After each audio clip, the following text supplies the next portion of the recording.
Hello, and welcome to the cinematic universe of my political communications research project. I'm your host, Gray Lorbetsky, and let's get on with what I essentially did during this course. Throughout the term, I studied the use of rhetoric, essentially loaded language that the Communist Party politicians would use to differentiate themselves from the bourgeois politicians, as they tended to call them.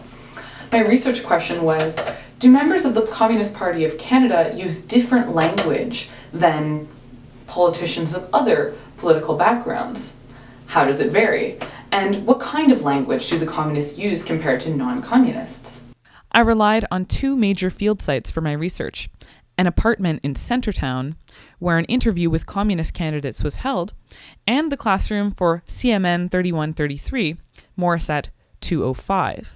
I personally interviewed members of the Communist Party for this study, while I relied on the class presentations made by various Ottawa politicians from the municipal and federal level for the non-communist perspective. I used note-taking at both field sites in order to record data such as emotional language, symbolic phrases, euphemisms used to obscure meaning, or add ideological force behind their statements. I analyzed my data by coding language which held strong ideological connotations. I noticed that communists used insurrectionary language, inspiring action, as well as class-based rhetoric. From this assumption, I analyzed non-communists to evaluate whether they used the same words, and if not, what words they used instead. My findings were largely in line with my hypothesis. Non-communist politicians are more likely to use language which upholds the dominant class order, while communists use words that undermine it.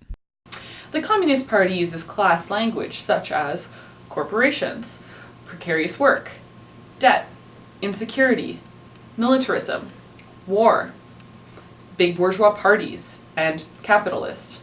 Non-communists use language such as economic diversity, branding, homeowners, boss, enterprise, entrepreneurship. Even more interesting was the frequency of class language. While the Communist Party readily spoke about class differences and interests, the non-communist parties rarely chose to speak about class at all. It was mostly when prompted by students' questions that these politicians would even talk about class. The non-communists predominantly spoke about non-partisan issues, trying to avoid saying the wrong things to the wrong kinds of people. The key words that communists and non-communist politicians used were very different. While non-communist politicians were more concerned in differentiating themselves from other individual politicians, communists often spoke on behalf of the group against the entire establishment. I feel that although I trust communist politicians far more than non-communists, it may have a lot to do with the fact that both of the communist candidates that I interviewed were women, while the majority of the non-communists in this study were men.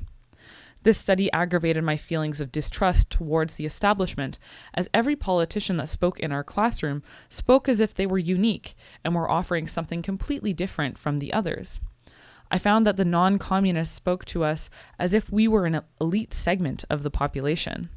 As political science students, they know that we will be involved in their future careers in one way or another, whether as voters or as colleagues, and so I think they took our opinions much more seriously than they would the average person. However, I found that the communists did not do this at all, which gave me a faith in these people that I looked up to weren't just telling me what I wanted to hear. This study is an important contribution to the political communication used by communists. When I tried to research this phenomenon, I was finding very little data on the past 20 years of political communication, especially used by communists.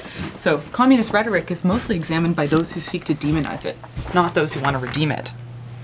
So for this reason, I thought it would be a very interesting contribution to the literature. This comparison is necessary because leftist candidates are becoming even more viable, especially among Gen Z and millennial voters. So, all in all, thanks for watching.